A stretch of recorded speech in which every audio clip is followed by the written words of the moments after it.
आजाद कश्मीर के बल्दियाती इंतखाबात के पहले मरहले में पीटीआई ने मैदान मार लिया। मुजफ्फराबाद डिवीजन के 3 अजला में पीटीआई 21 नशिस्तों के साथ पहले नंबर पर।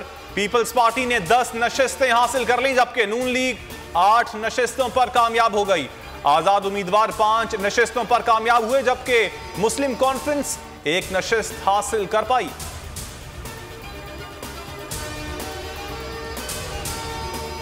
बेहतरीन ऑप्शन असेंबलियों की तहलील है और इमरान खान का जहन इसी तरफ है। रावलपिंडी इजलास में वज़ीर आला खैबर पख्तूनख्वा, पंजाब के सीनियर वजीर और वज़ीर आला गिलगित बल्तिस्तान ने इमरान खान के फैसले पर आमीन कहा। शाह महमूद कुरैशी की बोल न्यूज़ के प्रोग्राम तब्दीली में गुफ्तगू कहा। पीटीआई के असेंबलियों से निकलने के बाद 568 नशिस्तें खाली हो जाएंगी। सूबाई असेंबलियों से इस्तीफों का फैसला बुध या जुमेरात तक हो जाएगा। फवाद चौधरी ने ऐलान किया, कहा पाकिस्तान में 64% नशिस्तों पर इलेक्शन कराने होंगे। ये इलेक्शन में नहीं जाएंगे, इन्हें घसीट कर इलेक्शन में लाएंगे। सूबाई असेंबलियों की तहरीक अदम एतमाद आ भी जाए तो फर्क नहीं पड़ता। खैबर पख्तूनख्वा से इस्तीफों का आगाज। सूबाई असेंबली की हल्का पी के 4 सवात से अजीजुल्लाह गरा ने अपना इस्तीफा वजीर आला महमूद खान को इरसाल कर दिया। कहा, मेरे नजदीक कुर्सी इक्तदार की कोई हैसियत नहीं। इमरान खान के हुक्म की तकमील के लिए तहरीरी इस्तीफा दे रहा हूं। सीट मेरे पास तहरीक इंसाफ की अमानत है।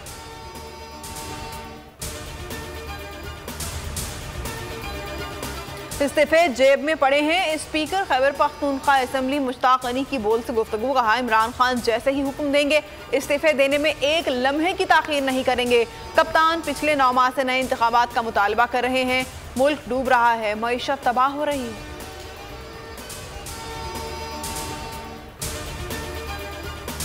पंजाब हुकूमत ये इमरान खान की अपनी हुकूमत है और ये अमानत है हमारे पास। जब इमरान खान साहब कहेंगे असम्बली तोड़ने का, मैं आधा मिनट भी देर नहीं करूँगा इंशाअल्लाह ताला। और शहबाज शरीफ क्या समझता है कि 27 किलोमीटर की हुकूमत लिए फिरता है, ये 27 घंटे भी नहीं चल सकेंगे। वजीर आला पंजाब चौधरी परवेज इलाही का बड़ा ऐलान। इमरान खान पर भरपूर एतमाद का इजहार। चौधरी परवेज इलाही कहते हैं, सूबे की हुकूमत इमरान खान की अमानत है। जब वो कहेंगे तो असेंबली तहलील करने में 1 मिनट की देर नहीं होगी। कहना था, हम वजादार लोग हैं, जिसके साथ चलते हैं उसका साथ नहीं छोड़ते।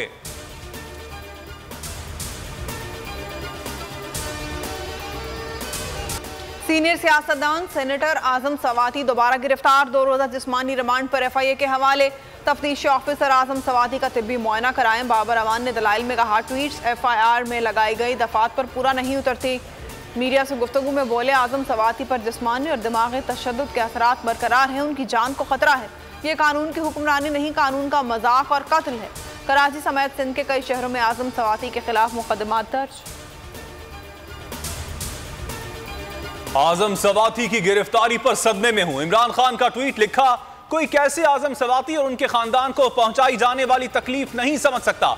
हैरत है, हम तेजी से जमहूरी नहीं फस्ताई रियासत की तरफ जा रहे हैं। रियासती फैशिज्म के खिलाफ सबको आवाज बुलंद करना होगी।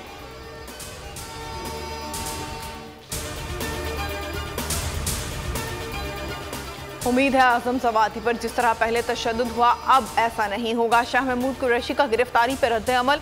असद उमर ने ट्वीट में लिखा, सवाती एक उसूल के लिए लड़ रहे हैं, सब कुछ कानून के दायरे में होना चाहिए। फवाद चौधरी बोले, जिस वक्त गिरफ्तारी हुई एन उसी वक्त कोयटा पुलिस सवाती के खिलाफ एक और FIR दर्ज कर रही थी। शेख रशीद ने कहा, सवाती की गिरफ्तारी हुकूमत की साजिश है। आजम सवाती की गिरफ्तारी। सेनेट की कायमा कमेटी बराए दाखिला ने नोटिस ले लिया।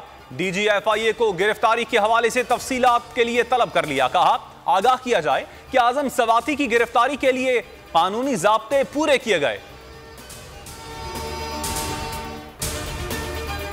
ऑनरेबल चीफ जस्टिस साहब से कि आप कमीशन बनाए और कातिलों को पकड़े। अरशद शरीफ शहीद का लैपटॉप मुराद सईद के पास है। अरशद शरीफ शहीद का न मोबाइल मिलेगा न लैपटॉप मिलेगा। अरशद शरीफ शहीद का वीजा खत्म नहीं हुआ था। चीफ जस्टिस अरशद शरीफ के कत्ल की तहकीकात के लिए जुडिशल कमीशन बनाएं। PTI रहनुमा मुराद सईद की अपील। कहा, फैक्ट फाइंडिंग कमेटी की 1 माह की तहकीकात में सिर्फ ये निकला कि लैपटॉप मेरे पास है, कौम को हकायक बताए जाएं। शहीद का वीजा खत्म नहीं हुआ था। राना सनाउल्लाह ने झूठ बोला। मुराद सईद ने फैक्ट फाइंडिंग कमेटी से फिर अहम सवालात पूछ लिए।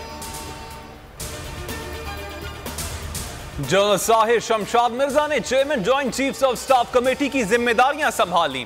जॉइंट स्टाफ हेडक्वार्टर्स में कमांड की तब्दीली की पुरवकार तकरीब। ISPR के मुताबिक तीनों मुसल्लह अफवाज के चाक चौबंद दस्ते ने जनरल साहिर शमशाद मिर्जा को गार्ड ऑफ ऑनर दिया। जनरल साहिर शमशाद मिर्जा ने मार्च पास्ट का मुजाहरा किया। तकरीब में अस्करी क़यादत हाजिर और रिटायर्ड अफसरान की शिरकत।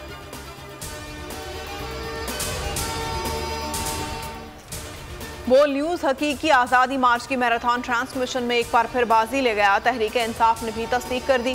PTI के टीवी चैनल के यूट्यूब व्यूज की फहरिस्त जारी। बोल को 25,92,000 व्यूज मिले। बोल न्यूज ने हकीकी आज़ादी मार्च की पल पल की खुसूसी कवरेज की। बोल का सबसे बड़ा पैनल, सबसे बड़ी टीम मैदान अमल में मसरूफ रही। मुल्क भर में बोल का बोलबाला।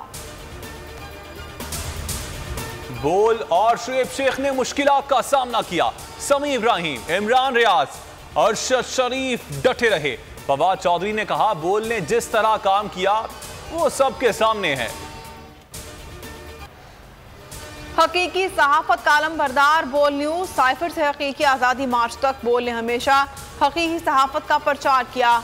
आवाम को हक और सच दिखाया। बड़े बड़े चैलेंजेस आए, कठिन मुश्किलात का सामना किया, लेकिन बोल कभी झुका नहीं, बेका नहीं। बोल डटा रहा, खड़ा रहा। बोल आवाम की दुआओं का तलबगार।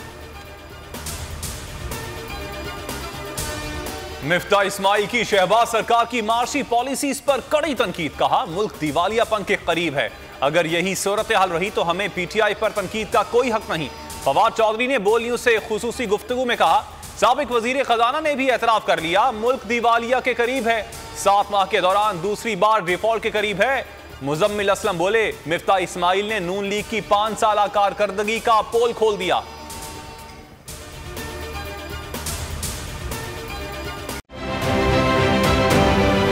आप ये समझें, ये जो हक है ना, हक पे खड़े रहना और हक को बोलना, ये दूर से लगता है तन्हा हो गए लोग।